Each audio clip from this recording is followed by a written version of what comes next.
दोस्तों क्या आपको पता है कि मनुष्य के शरीर में पानी का वजन कितना प्रतिशत होता है?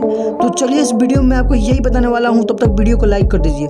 दोस्तों मनुष्य के शरीर में 60% पानी का वजन होता है। जी हाँ दोस्तों, आप लोगों ने सही सुना है, 60% पानी का वजन होता है। दोस्तों ऐसे तो बहुत से आप लोग अजीबोगरीब सांपों को देखे होंगे, लेकिन क्या आपको पता है कि किस देश में सांप नहीं पाए जाते हैं? तो चलिए इस वीडियो में आपको यही बताने वाला हूँ, तब तक वीडियो को लाइक कर दीजिए।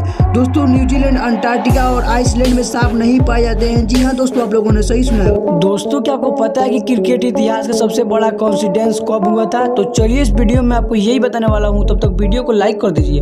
दोस्तों क्रिकेट इतिहास का सबसे बड़ा कोइंसिडेंस तब हुआ था जब अफ्रीका को 11 तारीख की 11वें महीने 2011 को 11:11 पर 111 रन की जरूरत थी, तब उसका एक विकेट गिर चुका था। जी हाँ दोस्तों, आप लोगों ने सही सुना। दोस्तों क्या आपको पता है कि सुनामी किस देश का शब्द है और सुनामी का मतलब क्या होता है? तो चलिए इस वीडियो में आपको यही बताने वाला हूँ। दोस्तों सुनामी एक जापानी शब्द है और इसका मतलब होता है ऊंची समुद्री लहर। जी हाँ दोस्तों, आप लोगों ने सही सुना है। और वीडियो अच्छा लगा तो लाइक कर दीजिए, चैनल पे है तो सब्सक्राइब कर दीजिए।